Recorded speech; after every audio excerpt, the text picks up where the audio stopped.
not really, but I didn't hit it that solid, but because I didn't go hard at it, I didn't pull it, I didn't slice it, it's on the green, a little bit tired. But if I keep in this process of setting rules for myself, it really prevents the bad numbers. In a lot of the videos, I start to flail off around hole 12 to 18 or 13 to 18. If you had to look at my handicap for the first 12 holes, I'm probably a plus handicap. But for some reason, my attitude, my attention span, everything was dropping around hole 12. And at times I was even thinking, God, why isn't golf 12 holes long? It's way better if it's just 12 holes. And that attitude led to a lot of drop shots between 12 and 18. As part of a process to stop picking the wrong club toward the end of the round when I'm overestimating the distance I'm hitting the ball, is that I have to just think to myself, okay, you're not allowed to hit any shots at 100% after hole 12. If I set a rule like that, that puts a process into place where I'm not allowed to do that, which stops those silly shots. When it comes to putting like this, first get the line. Once I have the line, it's set in my mind. Often I use the line on the ball. So we have a line on the ball. On the line I'm going to hit the ball. All I have to think about in my station is what's the distance I'm going to hit, how hard am I going to hit this. Cut out a variable. I've got my line lined up. That takes out some of the uncertainty. Now my process always is to look at the hole and feel the pace. Get back to the ball. The line lines up to the ball line, and I just use that same pace.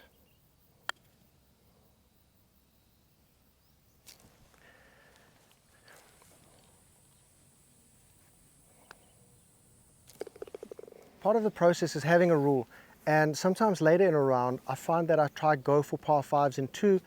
On occasions I really shouldn't, but at the end of the round the low lofted clubs really start for me to start going sideways. On a par 5 like this, we've got to accept it's going to be a 3-shotter, so I can set a rule: 12 to 18, no par 5s in 2.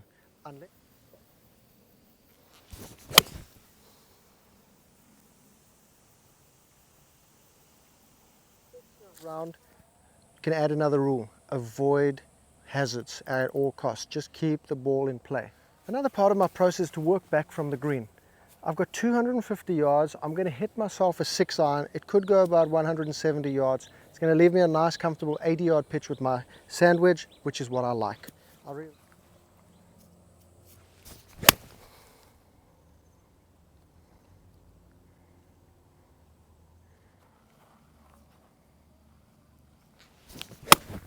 Oh, that's terrible.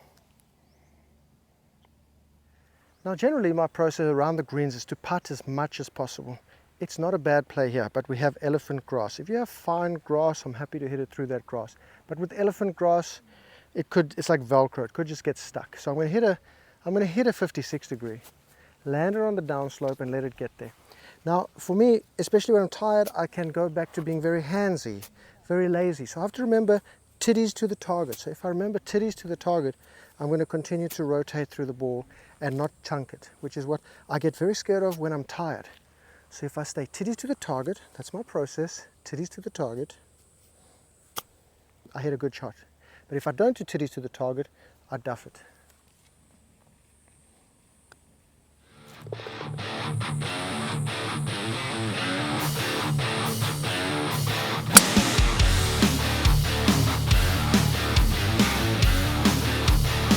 One of the best drives I've ever hit in my life. This is what I love about golf, is that I'm working out processes for when I go back to Scotland or just in the future, because I learned a lot in Scotland.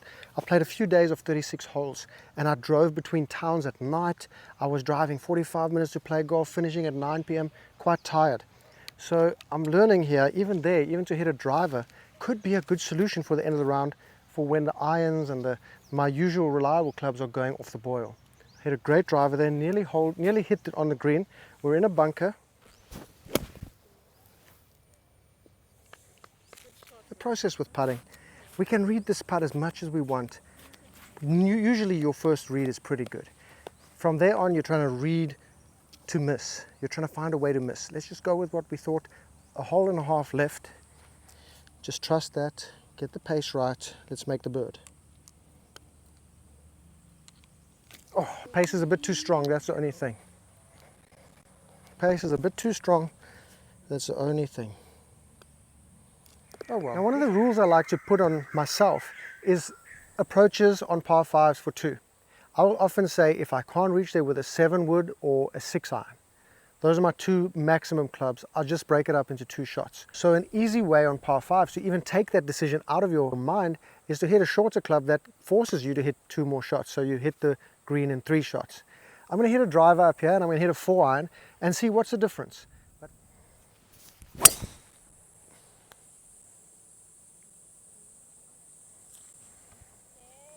Okay, let's do Lexi.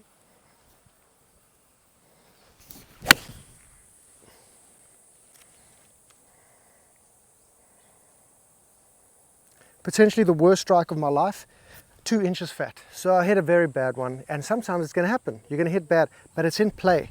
This is still straight. We've got 350 yards left. Yes, it's long, but reframe it in your mind. It's now a short par 4. It's now 350 yard par 4. So what do? We hit a 4 iron up as we would on a par 4, and then we hit a 150 yard shot in. Very simple. Don't get down, don't get blue. Frankenstein was ugly too.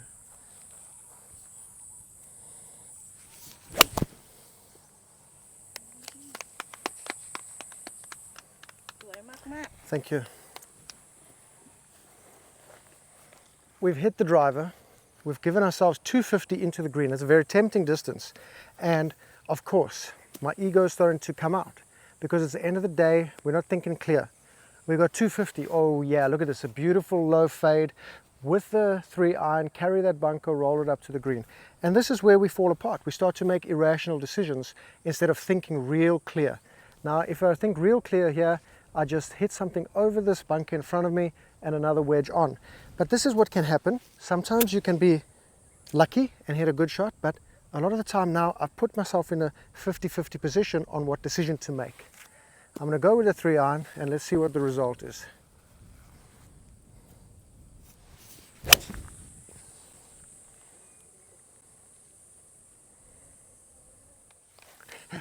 Now that's a more high stress shot, whereas I could hit a wedge over there and another wedge on. What's going to be best for your mindset and reducing decision paralysis at the end of the round, because you're not making the best decisions because you're a bit tired. 3 stress-free shots to the green.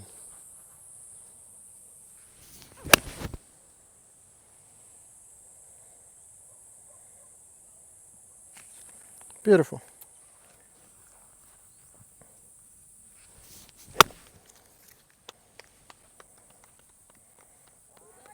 Beautiful. Now I'll be honest with you. I try and avoid these shots. That was a little thin. I got really lucky there. Another, I don't know, 1 millimeter, 2 millimeters, that's across the green or chunked. Because I don't like partial wedge shots, and a lot of people don't like partial wedge shots. So while the premise is to hit it as close to the green as you can for a lot of people, you have to remember your game. Are you bad at 50 yards, 40 yards, 60 yards? If you don't practice that much, which I don't do, these partial shots where you have to control the distance can be quite tough.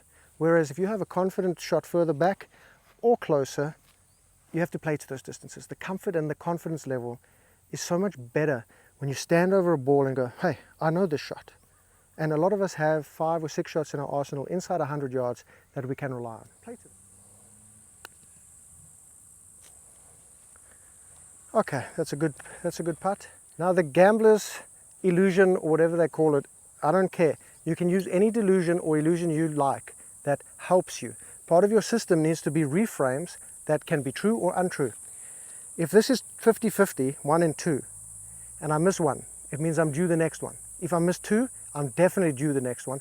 If I miss 3, 4 or 5 in a row, number 6 or 7 will guarantee drop. Is it better to think like that, or is it better to think, no, that's a delusion, so it doesn't really work out like that? No. Do what makes you hold a putt. That's part of my system, is to use good delusions. Camera them. If you could just turn the camera more toward me. Okay, thank you.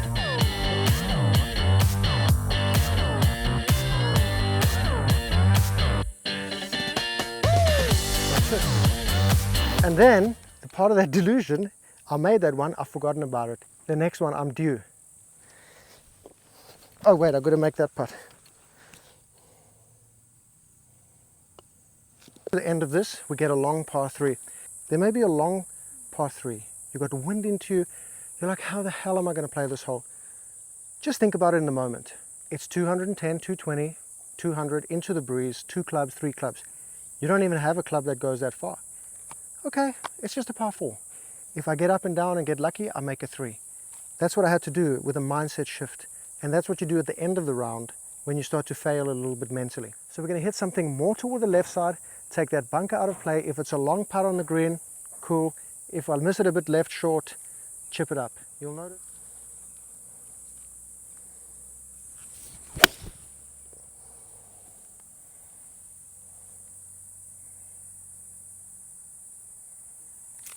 Okay, I got really lucky there and I hit it at the hole by mistake with a big fade. It wasn't intentional. I was actually hoping for a little draw.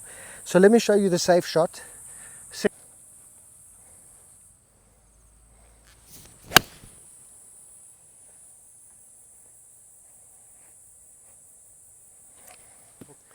Just part of my system as well of playing short game shots now is not just to auto pull a club, it's to come feel the turf around the ball.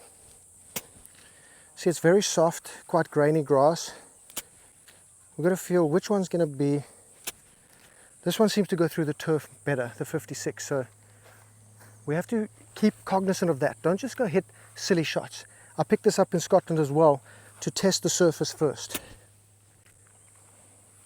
I feel like the 56 is the most solid.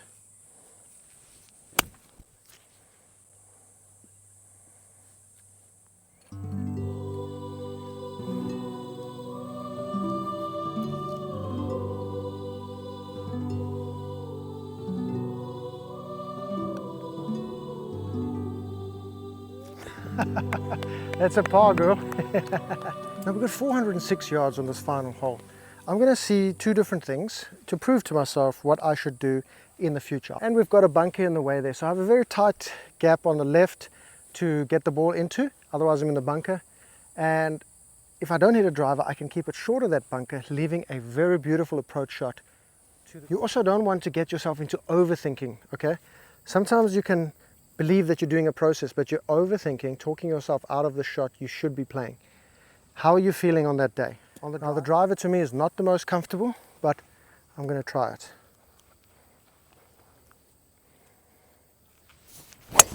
Yep, that's why, you see. So I talk myself into hitting driver and I hit a shot that's so out of character. So I tried talking myself into a driver there. What I really wanted to do was hit this 1 iron, short of that bunker, knowing I'm not going in it, leaving a very easy approach. No overthinking, do what I like. Gives me a nice relaxed swing.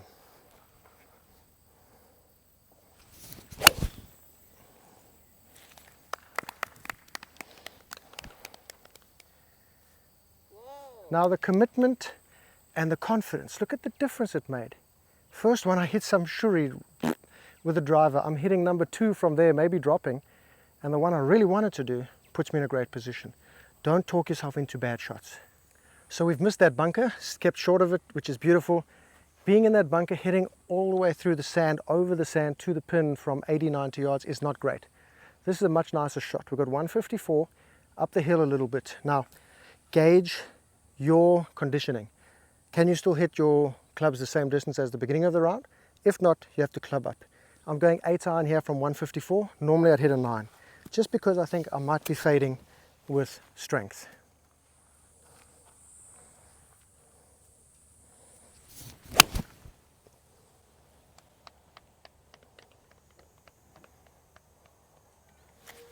What a beautiful shot.